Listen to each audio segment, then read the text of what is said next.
You are listening to Leaders and Legends, a podcast presented by Veteran Strategies, an Indiana-based public relations enterprise, and federally certified veteran-owned small business. I'm your host, Robert Vane, along with our producer, Chris Spangle. Our podcast is featured on the All Indiana Podcast Network in partnership with Wish TV. You may find Leaders and Legends at allindianapodcastnetwork.com. Thinking of starting a podcast or need to host a public meeting? Let Leaders and Legends LLC be your partner as you look for new ways to communicate your message. Please contact us at chris@leadersandlegends.net. As always, all our podcast interviews are dedicated to the legacy and generosity of P.E. McAllister. Our guest today, he's making a return trip, which is very kind of him. I know how busy he is, even though he's said he's now retired. I can imagine his workload hasn't hasn't diminished too much. And it's Brian VanDeMark, who wrote a fabulous book on Kent State, and he came and discussed that book on the podcast. I reached out to him. I purchased 2 books that he has written on the Vietnam War, specifically the Kennedy and Johnson administration of the war. First one is Into the Quagmire, Lyndon Johnson and the Escalation of the Vietnam War. It's published in 1991. The second is Road to Disaster, A New History of America's Descent into Vietnam. That was published in 2018. I could read you the plaudits on the back cover of the book, but they are many, and they're by people you know, Robert Dallek, Evan Thomas, superb historians. Professor VanDeMark, thank you very much for coming on the podcast. Congratulations on your retirement from the Naval Academy, teaching history. Thank you for coming on the show. I appreciate you having me back, Robert. I want to start with your book, Road to Disaster. You wrote it in 2018, and the subtitle is A New History of America's Descent into Vietnam. What makes this book new? I think it's a function of a couple of important things. One is the distance in time that I created between my initial scholarship on the war in the early 90s, and then the work that I did with Robert McNamara subsequent to that in the mid-90s. And I wanted to spend time reflecting at a deep level as possible the riddle, the conundrum. How could someone who I knew to be fundamentally decent, intelligent, honest, and patriotic participate at such a central level in such a multifaceted human tragedy? That is a fundamental question. It's the core question. It's a deeply troubling question when you ponder its implications for you and me and other human beings. And it took me those years to sort that out. And I think the other fact, of course, was that Clark Clifford and Robert McNamara, who were Secretaries of Defense to Kennedy and Johnson, I worked closely with them. They let their hair down with me, and I didn't want to publish anything that might be perceived as hurtful to them in their lifetime. Clifford passed away in 98, McNamara in 2009. It was after McNamara's death in 2009 that I committed myself to this book, understanding that given my own experiences, it would be unquestionably the most significant book I would ever write. It's the longest book I wrote, and it wrestles with questions and issues and problems that haunted the country 60 years ago and still do today in many respects. What did you know? I mean, and I'm going to say this, and you're going to try to push back, so please don't. You're the preeminent Vietnam War scholar in the world. Please don't push back, Professor. Thank you. Your books are terrific. The writings, the plaudits are all amazing. I learned so much in these books. What did you learn in writing Road to Disaster that you didn't know before? I think fundamentally it was my willingness to reflect on and embrace and integrate the insights of social scientific research over the last 2 or 3 decades, because it gives you a dimension of understanding and explanation to the story that is enriching. And again, I don't want to bore the listener or get into too much detail with which I'm not intimately familiar. But the bottom line is there's been a lot of important social scientific research, particularly in terms of behavioral economics and psychology, that casts greater light on the tendency of human beings to make processing mistakes when it comes to collecting evidence, weighing alternatives, and making decisions. That humans have a tendency on more than infrequent occasions to apply a level of irrationality or impulsiveness to their decision making. And I wanted to understand why that's so. And given the general universal nature of that, when you're talking about human beings, apply that to the decision making during the Vietnam War, which proved to be so tragic, because it helps me better understand how good people can make such grievously poor judgments. And the reader will see the same implication that I did, which is if it's true of this cohort of decision makers in the 1960s, it's just as applicable to today and tomorrow. It's applicable to your life, to my life, to all our lives, to step back, reflect, and try to learn from the cognitive processing foibles that you and I are all vulnerable to.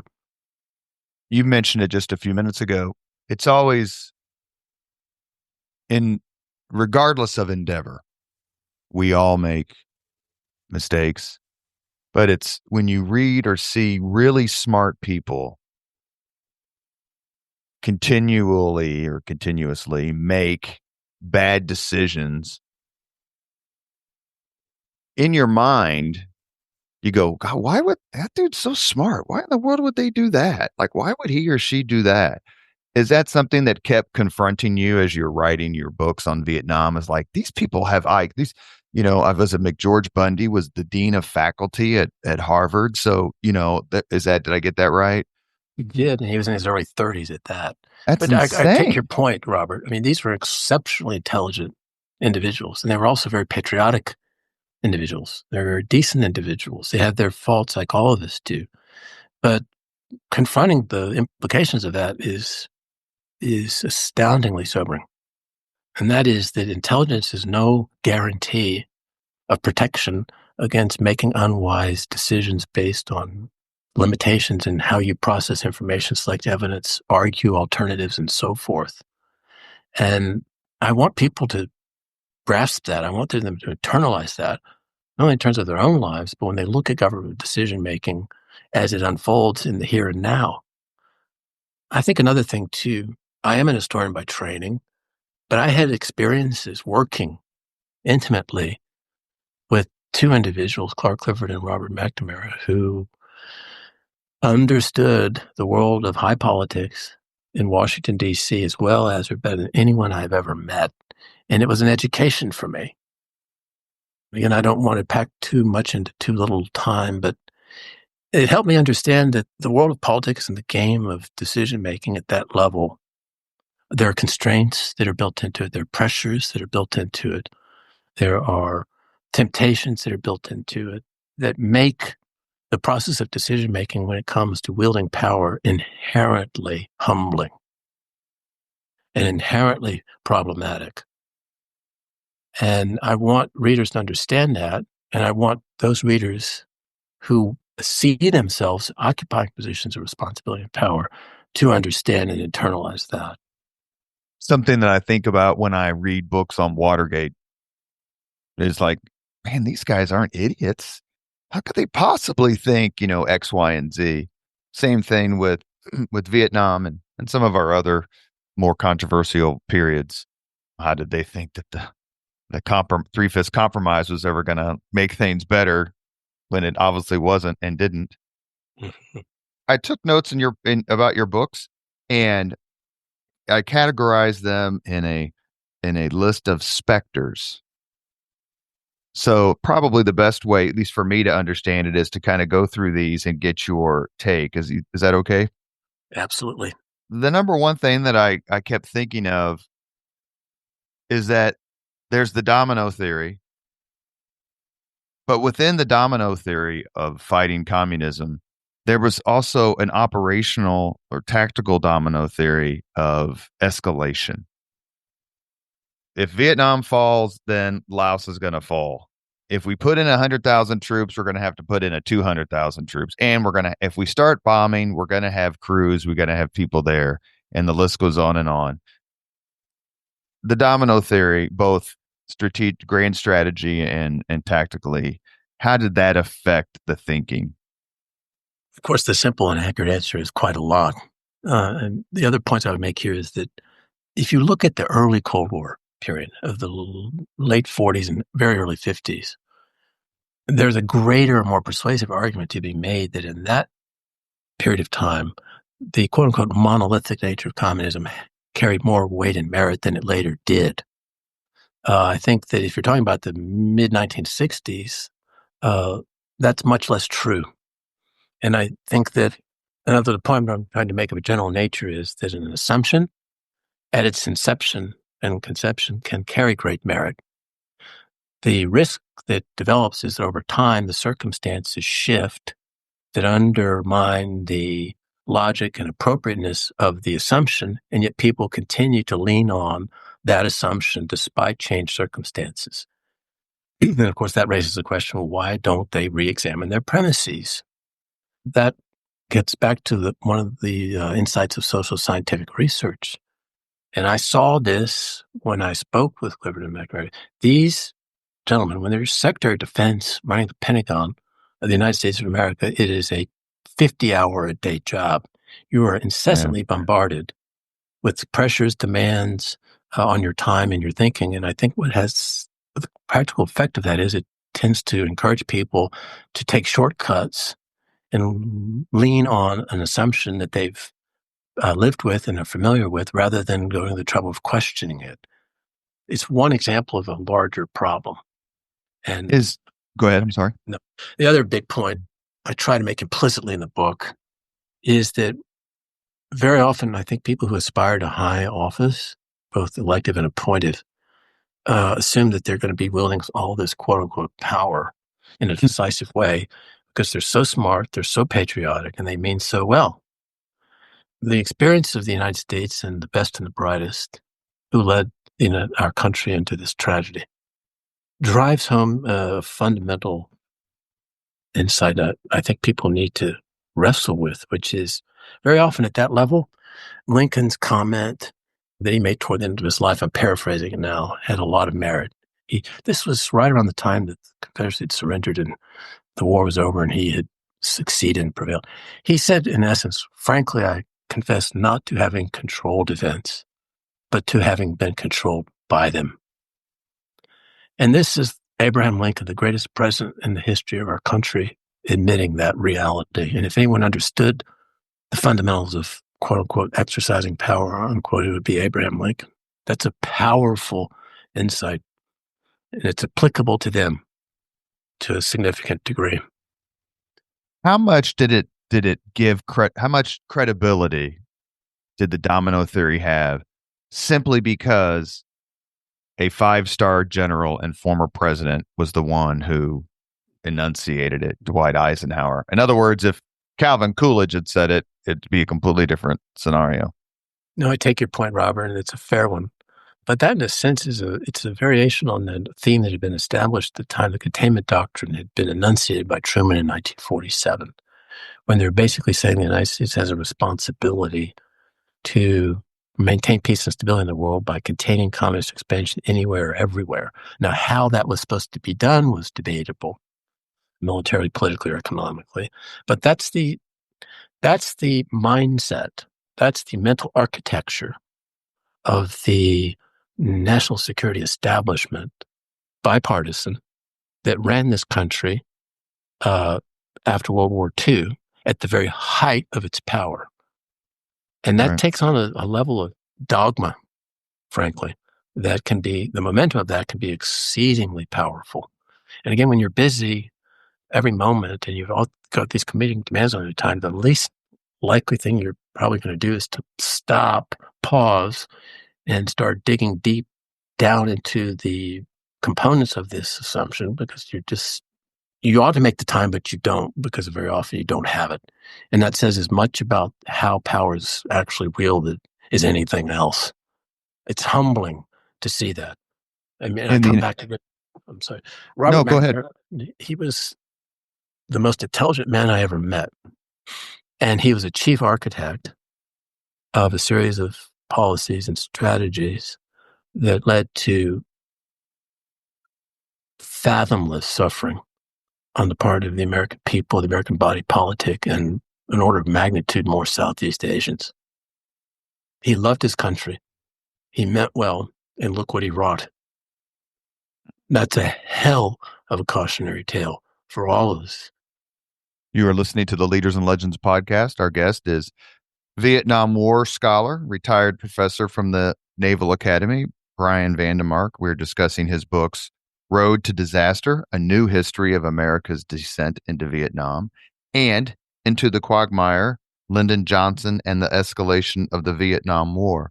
One of the things that I was trying to, as all of us history geeks love timelines and chronology, right?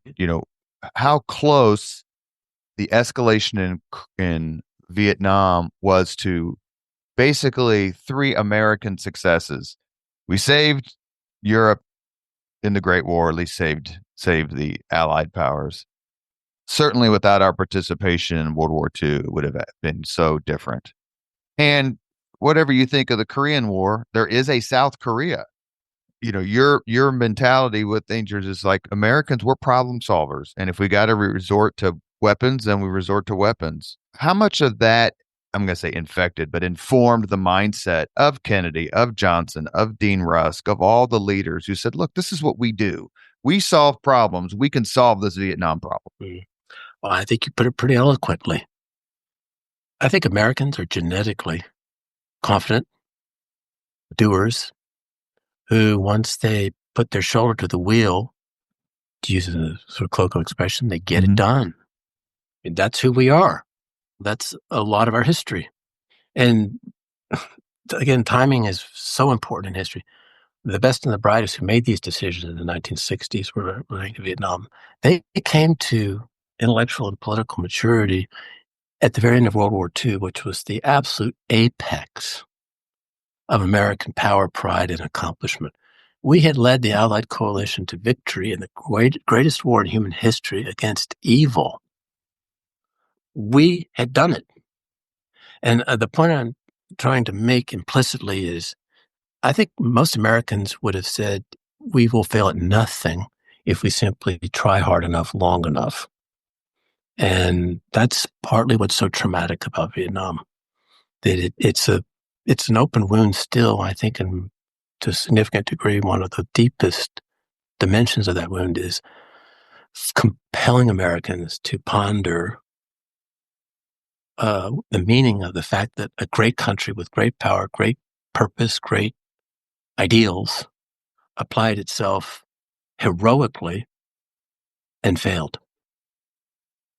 Do you give the leadership of the United States at the time, military and civilian, do you give them credit for not just obliterating North Vietnam? I remember watching Barry Goldwater on the old show Crossfire, and they were talking about the 1964 election, and they asked him what he would have done had he won in 1964. And I remember this quote: I would have made a marsh out of North Vietnam.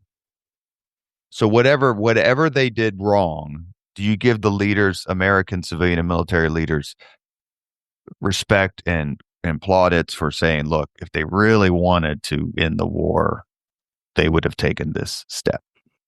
What I'm about to articulate is simply my own opinion. I'm retired from the Naval Academy now, so the disclaimer about not speaking on behalf of the institution no longer applies. But from my point of view, Robert, it's important to remember that no senior civilian official in the Democratic and Republican administrations of John F. Kennedy, Lyndon B. Johnson, or Richard Nixon ever advocated or accepted as acceptable the use of nuclear weapons against the North Vietnamese. And even at the height of debate internally over strategy in Vietnam under Johnson, when McNamara was Secretary of Defense and then Clifford, the service chiefs never once proposed either targeting population or using nuclear weapons against North Vietnam. That's important. They are the senior military officers of the United States Armed Forces who are fighting, getting wounded and dying in Vietnam, and they're still drawing a line. What's always fascinated me is that line was blatantly crossed toward the end of World War II. The U.S. deliberately and systematically participated in area bombing of urban cities in Germany and Japan at the cost of hundreds of thousands of civilian German and Japanese lives. And yet that taboo wasn't broken during the Vietnam War. And one of the fundamental questions that come out of that is why? And I don't have all the answers, but I'll tell you one answer, and that is the advent of nuclear weapons. You anticipated my next question, so just keep going. That it's a watershed. And I do think that throughout much of the late 40s, 50s, and even the first half or so of the 1960s, I think there were some senior military officers in the United States who believed in the use of nuclear weapons in war. They viewed them as bigger bombs, effectively. I think that attitude no longer exists among the senior military officers of the United States services today because experience, intuition, morality, wisdom teaches that these things are so fiendishly destructive, and the likelihood that you use one, you're going to provoke the use of a larger response, et cetera, et cetera, et cetera, creates an appropriate inhibition. I think early in the Vietnam War, there were probably some military officers, not the service chiefs themselves, who wanted to target populations in North Vietnam and or use nuclear weapons, and they were consistently, their advice was rejected. Nuclear weapons, in my personal opinion, there's only one meritorious reason to have them in the arsenal of the United States of America, and that is to deter their use by others, period. How much different did the specter or the sort of strategic or tactical consideration of the use of nuclear weapons in this period of the Vietnam War, how much was it changed because China developed their own bomb? I mean, you raised an issue that I was about to raise myself, which is the other ghost in the room in terms of constraint on what was defined as appropriate, acceptable, and thoughtful and wise steps in terms of escalating military pressure. Was they were always factoring in what will the Chinese do? And I'm simplifying this a bit, but Westmoreland, who was theater commander in Vietnam through 1968, repeatedly advocated invading North Vietnam in order to cut off infiltration and bring the North Vietnamese regulars to battle and therefore prevail. And Johnson persistently said no, not because he wanted to lose the war, not because he wasn't patriotic, not because he wasn't sensitive to the deaths and injuries of American servicemen in Vietnam, but the CIA and the State Department's intelligence research branch had both submitted repeatedly intelligence assessments that, in hindsight, accurately anticipated that if the United States invaded North Vietnam, that would trigger the Chinese to intervene in North Vietnam and repeat Korea. And I assure you, that was the very last thing that either military or civilian leaders wanted to cope with. I mean, if we have an open wound in Vietnam fighting the Viet Cong and the North Vietnamese, and we had reached 500,000 American soldiers doing just that, at the beginning of 1968, Johnson's private comment once was, if the Chinese intervene in Korea, will open an artery. Yeah. You mentioned the civilian leaders during this time coming of age that had previous experience. Some of them had worked in the Pentagon, as analysts. There were some folks who had seen combat, obviously, including President Kennedy. But the military leaders came of age in World War II, in the theaters, in combat. The joke, the aphorism, generals are always fighting the last war. How much did the American sort of top military brass structure, how much did they contribute to the quagmire themselves? You're asking very penetrating questions. I want to preface everything I'm about to say with the truism that we're all a product, in some degrees, a prisoner of our own experiences. And most of the senior military officers of the United States in the mid-'60s had been junior officers in World War II. They had gone to West and Point. Korea, obviously. And Korea, yes. They had gone to West Point and Annapolis. They'd been educated and trained to fight war conventionally. That's what they knew. That's what they understood. That's how their services were structured and budgeted. And that is what had led our nation to victory in the greatest war in human history. The point I'm trying to make to you is that it would have been amazing if they hadn't developed a mindset in which the reflex reaction is you fight wars conventionally. You go after your opponent's main forces and decimate them and prevail. That's what they knew. That's what they understood. That was their experience, and that's what had succeeded in the past. And I think that to a degree they were prisoners of that. Again, hindsight's always 20/20. It's easy to offer up criticism from the left field peanut gallery. In my personal opinion, the limitations of Westmoreland's attrition strategy were fundamental. Without getting into the weeds, he essentially planned to engage and annihilate Viet Cong and North Vietnamese forces and therefore win. That was the World War II paradigm.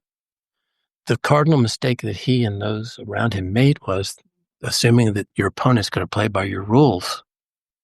They'll fight you conventionally. Well, the North Vietnamese and the Viet Cong were a lot of things, but stupid they weren't. And their IQs were pretty substantial too. And it didn't take them very long, especially after the Battle of the Ia Valley, when they did engage the Americans, suffered big casualties. They got smart pretty quick. They basically came to the conclusion, accurately, that the play for them is to go asymmetrical, and the Americans do not fight them conventionally. Basically, you choose where, when, and how long to fight, giving the Americans battle at times and places for durations of your choosing, because by doing that, they control their casualties. And controlling their casualties fundamentally nullified the bedrock premise of the attrition strategy, and it enabled them to play to their strengths, which was drag the war out. All we need to do is not lose. The Americans are going to have to win, and they've got a weak client state in the form of the South Vietnamese government. American public opinion is divided on this war. If it drags out and the casualties increase, public support for the war will decrease. And that's almost always true. They understood that. They grasped the fundamental strategic advantages in their possession, and Westmoreland was never able to make them engage in battle. But did the election of, and I know this is a little maybe far afield by a year or so. So if I'm the North Vietnamese government and I'm this Fabian strategy of we just can't lose, the Americans are going to get tired. But in 1968, we elect Richard Nixon, who clearly ran on, I've got a secret plan to end the war. Get out. Yes. Yeah. But Humphrey, who was Lyndon Johnson's vice president, was more explicit in his bombing halt and some of the things that could lead to peace, certainly a de-escalation.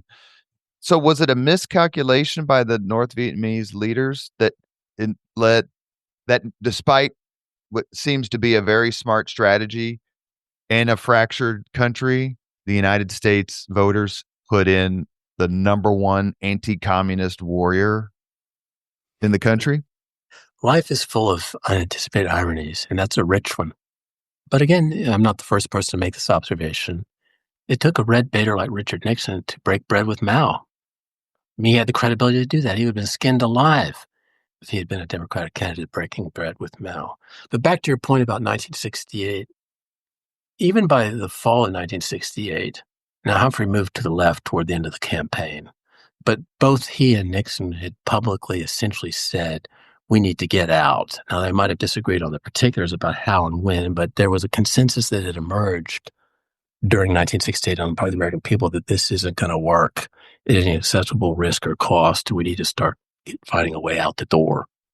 And I think in that respect, the leadership in Hanoi grasped the American political dynamics very perceptively. They understood vulnerabilities. They understood that we had to find and fight them, and they weren't going to be found. They understood that the South Vietnamese government constantly struggled to build a connection with its own people. They grasped the fact that as the American military presence ballooned, the dependency of the South Vietnamese military in the United States to carry the load increased. And they knew, again, all they need to do is to control their casualties, drag this thing out. Now, they're going to have to absorb punishing casualties, which they did, but they're willing to pay the price. And it's a party dictatorship, so they're not going to be public opinion polls that the Politburo in Hanoi are sensitive to. They're going to gut it out.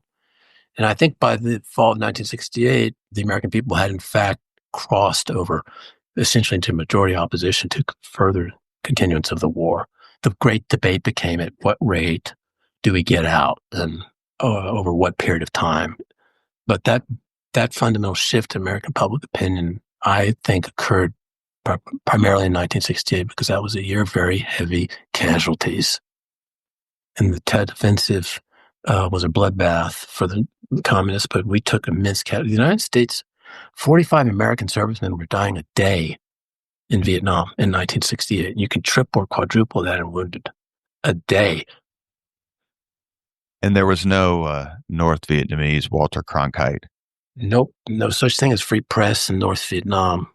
Yeah, it's the vulnerability of a democracy. I wouldn't trade it for anything. It's a vulnerability.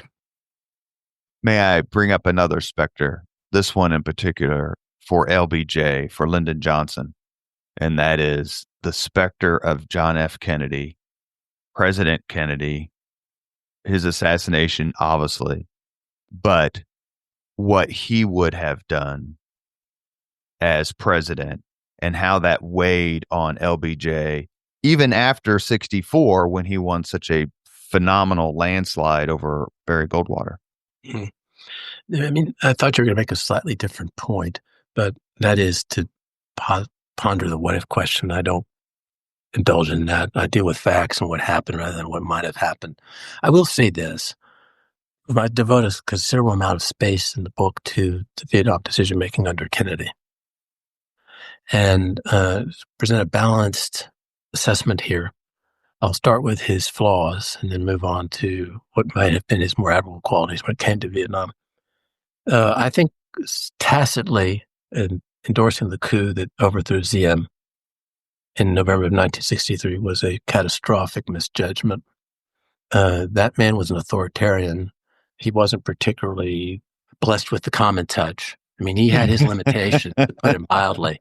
But Kennedy was warned by the CIA in particular, to a lesser degree by some of his own civilian advisors, including the Vice President Lyndon Johnson and Robert McNamara, that getting rid of Diem probably would not make the situation better, but arguably worse, because you're going from the devil you know to the devil you don't. And every single leader that succeeded Diem was no better and very often worse. And Kennedy owned that.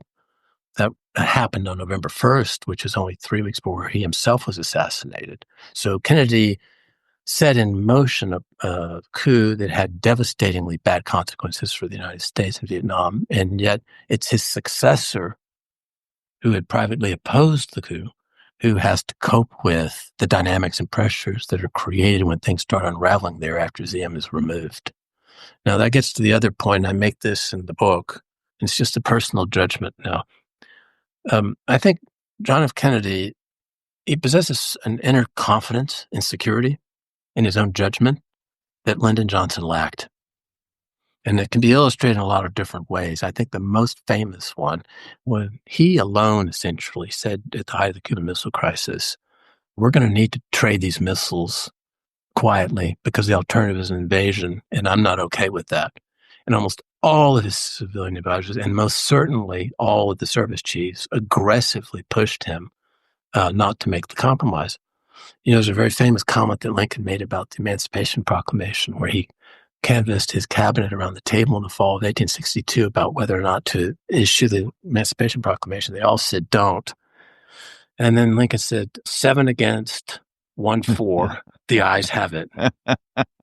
But again, Lincoln and Kennedy had the inner core to do what they thought was right in the face of overwhelming advice in the other direction. And that is a priceless commodity in the Oval Office.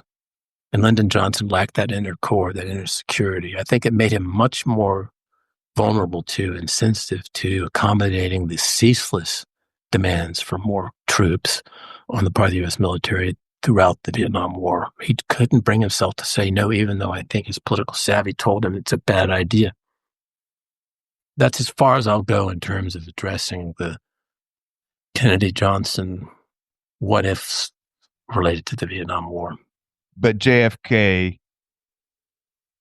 you reminded me your emancipation story of how brilliant William Seward was when he told Lincoln, it will be seen as a last shriek. Wait till we have something, and then Antietam September 17th, 1862. Well, you know, Robert, you're a veteran. You speak to many veterans, and I think it's apropos here. John F. Kennedy had experienced war up close and personal. He understood fundamentally and intuitively the human cost and suffering of war. And he also understood the fundamental truth that the only thing you control in a war is the first shot. He had lived it. And I think that gave him an innate caution concerning the use of force and the effectiveness of applying force that people who haven't experienced war up close and personal lack. And I'm not talking about people issuing orders from an air-conditioned building 3 miles behind the front lines. I mean, up close and personal. In my own lifetime, I can say this. I have never spoken with anyone who's experienced war as it really is, spelled UGLY, who either romanticize it or B, feel particularly comfortable talking about it. My son did 2 tours in Afghanistan as a combat infantryman. Your point is 11 Bravo. Your point is well taken. Another specter, and I'm going to combine the two, the Great Society and domestic politics. Lyndon Johnson's expansive program to help the poor or the elderly, and I mean, that's a whole another podcast in and of itself, combined with the fact that he had this, he said often that he was more, at least as related in your book, which obviously I know to be true, how, I'm not going to say scared, but how on guard Lyndon Johnson was about criticism from the right on his Vietnam policy, while at the same time needing the votes of Republicans to pass his Great Society legislation. That is an aspect of all this that I didn't really understand until I read your book, much like the points you made about the more Americans are involved in South Vietnam, the more dependent the South Vietnamese are. And that's a whole nother level. But domestically, the specter of the Great Society and politics, how did that influence Johnson's decision-making? We've already addressed the issue of his lack of inner security and self-confidence, which I personally think was probably the root of his bullying of other people. His Southwest Texas Teachers College, or whatever the hell it was. And I mean, and, you know, he was everyone I know who knew him say he was an exceedingly intelligent man who just lacked a very good formal education. And he was painfully self-conscious of that. And I think it fed his insecurity. But in his life, Robert, his experiences, his passions, his true loves had to do with domestic policy. Not foreign affairs, not national security policy. And I think that's part of the reason why he leans so heavily on the advice of others in a way that Kennedy did to a much lesser degree. I think, too, for Johnson, we can debate until the cows come home the relative merits and demerits of the Great Society agenda broadly defined. But I will say this. I don't think anyone who looks at the Civil Rights Act of 1964 and the Voting Rights Act of 1965 could come to any conclusion other than the fact that those were gigantic accomplishments in redressing some of the shortcomings in American history. They were tremendous achievements. And it took someone with Johnson's political savvy, knowing how to twist arms, et cetera, to get it done. Kennedy had proposed that legislation, but it got nowhere. Johnson was a parliamentary, legislative master, so he understood that process. But he was also so finely tuned politically And when you're president of the United States, your perspective is from Mount Everest. You're taking in a lot of vistas, and you're always seeing how they interact with one another. I think when you're president, as Johnson was during the Vietnam War, he's always thinking in the back of his mind, what is going to be the spillover effect or the reciprocal dynamic that exists between what I'm trying to do domestically and what I feel I have to do abroad. Again, I'm simplifying things to a degree, but he had a genuine, passionate commitment to make life better for disadvantaged Americans, particularly African Americans and the poor. He followed through on that. Like me, he was a Southern white boy, born in 1908, who understood the wrenching transformation that was going to produce in the American South from what had been true in the past. And he understood that people who find that transformation unattractive and unacceptable can lash out and back at him for taking that kind of a step. So I think in the back of his mind, he's thinking, I've unsettled a lot of very conservative Southern whites.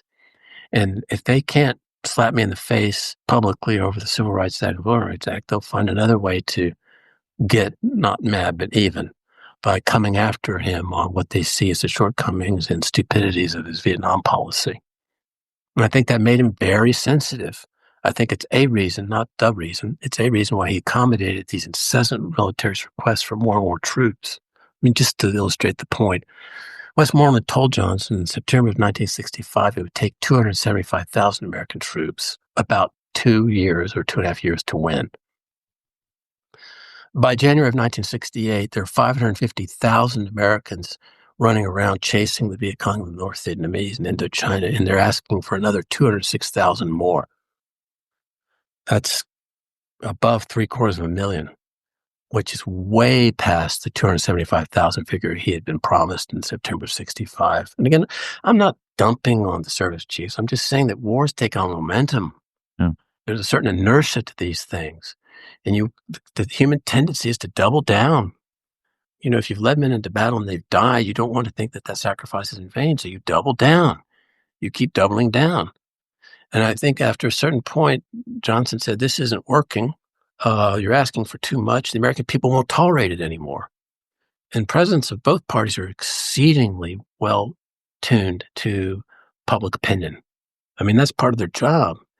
And I think Johnson accurately understood by the end of 67, the beginning of 68, the American people, if they didn't see a qualitative corner being turned to Vietnam, they're not okay with pouring on more and more troops. Stop doubling down. Stop digging the hole deeper. How much did television affect not only the war's outcome, but the public's attitude to the war, how the war was conducted? I was watching, just to tell you how exciting I am, Professor VanDeMark, a couple of days ago. Call me Brian. Okay. Well, I'm a monarchist, because of medieval history. Okay. How I watched, not all of it, but a chunk of a televised draft lottery. You talk about something I couldn't even fathom today. I mean, there's lots of things, obviously, but how much how much did television, the end of World War I is closer to the Tet Offensive than we are to the Tet Offensive, or it's within a year or so. How much did television affect the outcome, the decisions, the public attitude towards Vietnam? A couple of fundamental points I want to make, Robert. It's very telling to me that Vietnam is the first and last uncensored war in American history.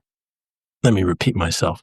It's the first and last time that the United States government and military allowed media in the United States to communicate to the American people the reality of war as it really is. And it's ugly. People get hurt. Things get broken. And you see that in living color, if not live, very soon after the fact, day after day after day, has an impact. And I think human nature is complex, but there's a certain sensitivity and compassion that most people have in the face of human suffering. And I think it has an alienating effect on people. They see what war really is, and it ain't pretty. And if you're not winning, excuse me, what the hell? I think that's a lot of it. The other thing is what you mentioned concerning the draft. The draft, a stake was driven to the heart of the draft as a result of the Vietnam War. And we could debate that, which is an interesting topic, perhaps on another day. But the point I want to make to you here is it intensified political sensitivity concerning public opinion on the war, because up until 1968, you got college deferments, but at the end of 68, they were removed. So all American males between the ages of 18 and I forgot, 28 or something like that, are now vulnerable to exposure to the draft and being sent to the jungles of Vietnam. And it's not just them, it's their parents who vote and are going to write their congressman or telegram their congressman about X, Y, and Z. It ratchets up the political sensitivity of casualties and war strategy in a way which the absence of the draft tends to inhibit. We have a few more minutes with Professor Brian VanDeMark. We're discussing his research and his books about the Vietnam War. One is called Into the Quagmire, Lyndon Johnson and the Escalation of the Vietnam War. The second is Road to Disaster, A New History of America's Descent into Vietnam. On a scale of 1 to 10, 10 being it had nothing to do with it, 1 being it almost predetermined the outcome, how much did the absolute ineptitude, corruption, ignorance, whatever words you want to use, of the South Vietnamese government, how much did that contribute to the ultimate outcome? Because reading your book, you're just like, man, they can't come up with one. Forget George Washington or an Andrew Jackson, right? Give me a James Garfield. Give me somebody. Yeah, I know your point. Everyone has their own opinion on this, Robert, and I'm articulating mine. I'll answer it this way. A massive military effort of heroic proportions can never succeed if it is built on a foundation of political quicksand. And that massive military effort on a heroic scale was the American military effort in the Vietnam War. And the government of South Vietnam, quote unquote, was the political quicksand. And I regret to say this, but I think that theme has been echoed more recently, for example, in Iraq, and particularly Afghanistan. I don't know, what was it, 2 trillion U.S. taxpayer dollars were devoted for 20 years to the heroic American effort to create a stable and viable government in Afghanistan. The intentions were good. The effort was heroic, but it was built on a foundation of political quicksand. And it collapsed like a house of cards, not in the case of South Vietnam in months, but days. And what was it, 2021? Did anyone get anything right about Vietnam and our military involvement? I don't think I'm best positioned to answer that question. I think that question can best be answered by those who occupy positions of responsibility in the United States military. To the degree to which they can learn wise lessons, the answer would be a constructive one. I personally think that we all learn far more from our failures than our successes. Very often, success is toxic. It's a paradox, and I don't think institutions are any different than that. It's a hard question to answer, but I dearly hope that my 35 years of teaching at the Naval Academy has contributed in some small way to our nation's present and future military leaders trying to learn the wise lessons from our heroic failure in the Vietnam War. Our involvement in Vietnam has been described by many as, quote, a noble cause, closed quote. Would you use that term? I'll use something close to that.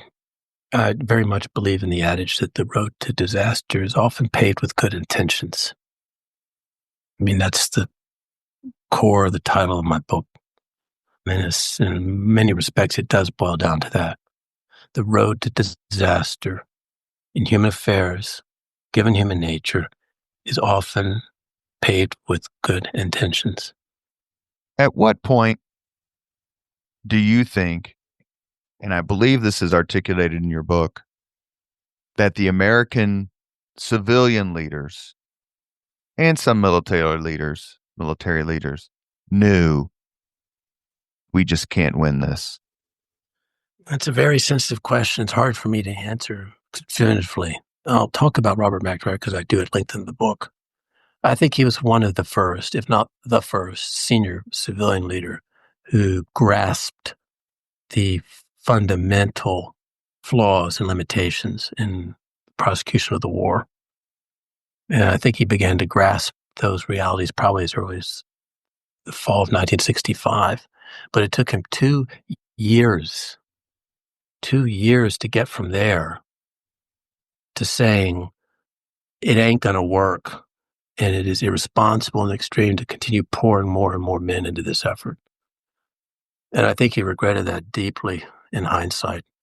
But again, when you're in a position like that where you're making decisions that at the moment seem right and then very soon appear problematic, human nature being what it is, you fight the willingness to go there, to really ponder the implications of that. His journey was, in essence, I see big problems, Mr. President. Then we need to consider the possibility of a negotiated exit because this may not work. And then, well, I'm still going to tacitly go along with the chief's request for more troops in the hope that it will work. And in the hope of validating the sacrifices that have already been made, the double down psychology. Yeah. I think it took him until October, November of 1967 to get past all of that and the psychological and emotional consequences of that the judgments that he offered were grievously poor in hindsight, and the human lives had been lost, both American and Indo-Chinese, because of decisions he'd made. It's very, very difficult for human beings to confront that, to go there, process that, and act on the implications of that. And it took him 2 years, but he got there. And again, I'm skipping over a tremendous amount of detail here.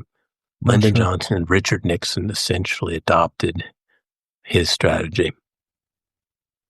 The Vietnam War would have turned out dramatically different, or perhaps never have reached its magnitude, if only Lyndon Johnson had listened to his inner voice.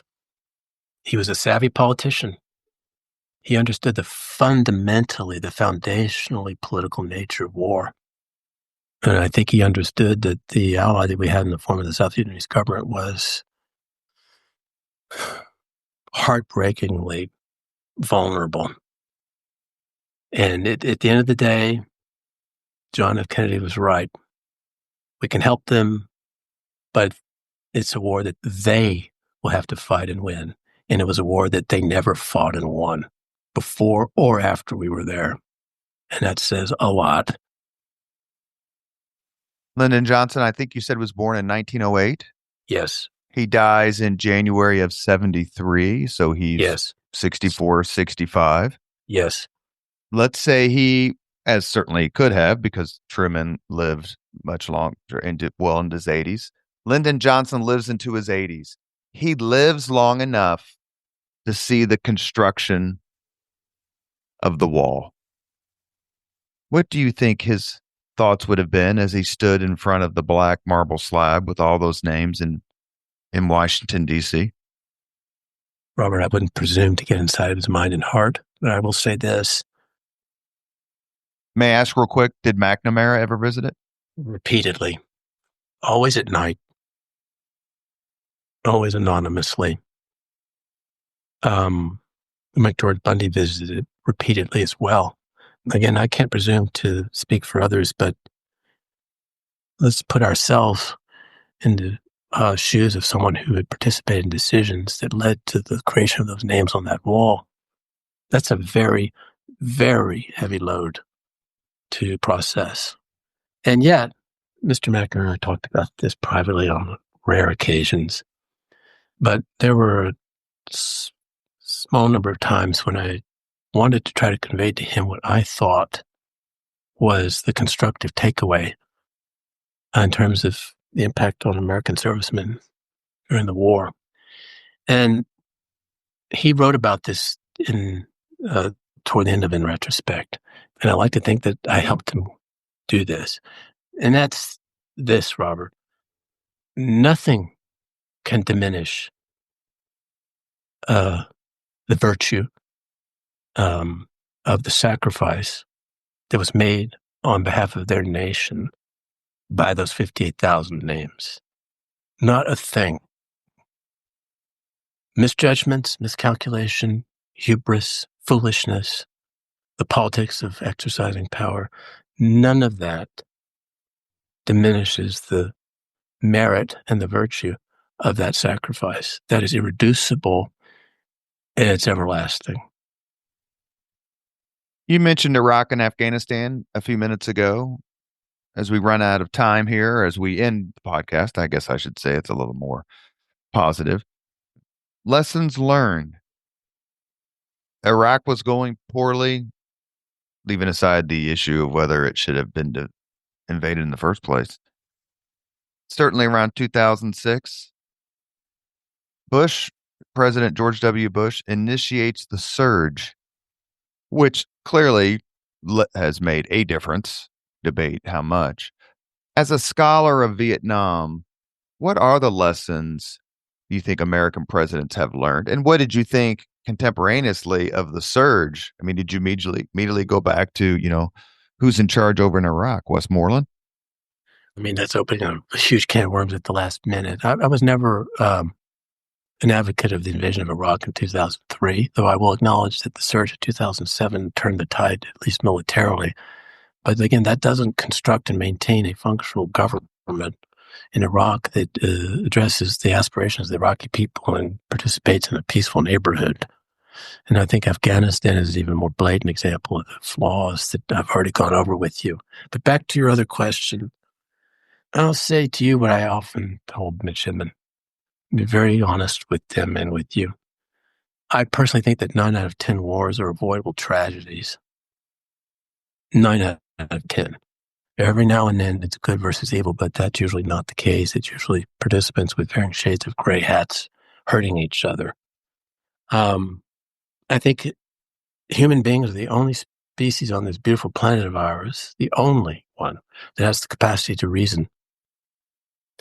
And if reasoning creatures have to resort to violence to settle their differences, that's a failure. And the other is, I want civilian and military leaders to ponder not just what military force can accomplish, but what it cannot. And very often the people understand that the best are those who serve in the military. And I want someone like that to be commander-in-chief, for whom it's not a chess game, it's a lived reality, and they understand what it can do and what it can't. Because very often it's what it can't accomplish that's decisive. Last question. You're sitting on the ranch. Let's say it's the fall of 72. What are you asking Lyndon Johnson 2 or 3 months before his death and right around the time that Nixon wins 521 of 538 electoral votes? What are you asking? Well, again, this is just my personal take on things and being a little blunt here. If it was a private conversation I was having with former President Johnson, no recorders, no media, none of that, I would like to think I would have the courage to say to him, Mr. Johnson, please help explain to me how and why you and those who advise you effed up as badly as you did, because I think you understand you did. I don't think he was the kind of man who could admit it, but implicitly, he made a very famous remark when the library was dedicated in 1971. He said it's all in there, including the tree with the bark off. He wasn't stupid.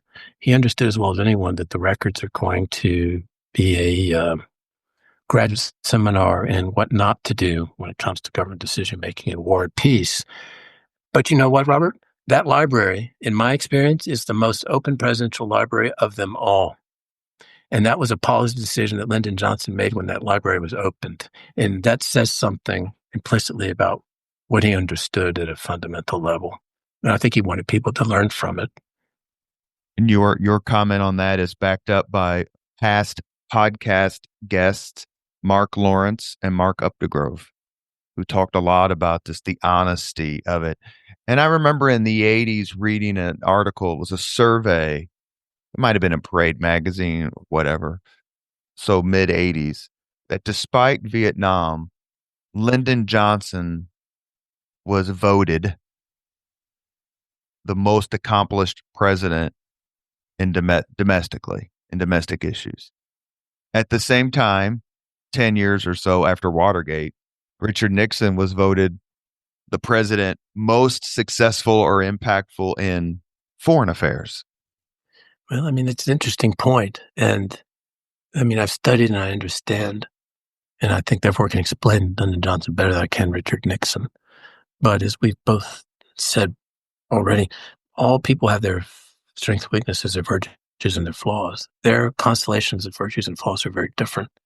In the case of Lyndon Johnson, his reputation took a pretty severe, brutal beating from the time of the war, I would argue, up until today when you look at the subject of the Vietnam War.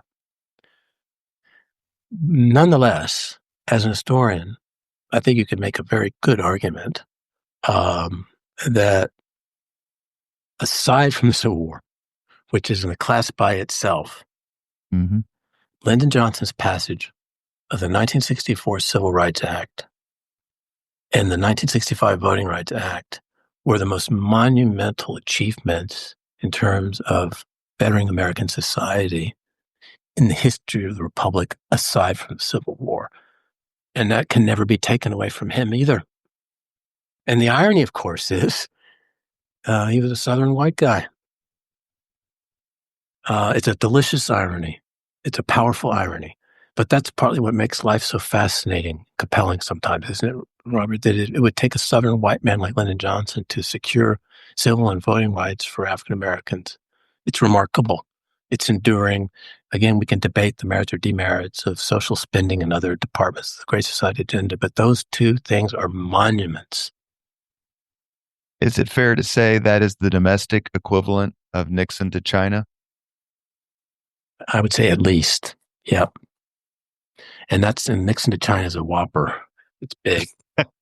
You have been listening to Leaders and Legends, a podcast presented by Veteran Strategies, an Indiana-based public relations enterprise and federally certified veteran-owned small business. As always, all our podcast interviews are dedicated to the legacy and generosity of P.E. McAllister. Our guest today, retired Professor Brian VanDeMark. We discussed his books, Into the Quagmire, Lyndon Johnson and the Escalation of the Vietnam War, and Road to Disaster, A New History of America's Descent into Vietnam. Both of these books are available on Amazon. Please order them. Please read them. You will not only understand so much more about this conflict, but also you get into the minds, to the decision-making, to the flaws of the leaders in whom we place our trust. And it's a cautionary tale in more ways than one. Brian, if I may, thank you so much. Thank you. Thank you so much for appearing on the podcast again. We would love to have you on any other time you have an issue you want to discuss. Okay, we'll do it again, Robert. It's been a great pleasure. Thanks so much. Thank you very much for listening to Leaders and Legends, brought to you by Veteran Strategies Incorporated. If you want to contact us about this program or our menu of public relations services, please send us an email at robert@veteranstrategies.com. That's robert@veteranstrategies.com.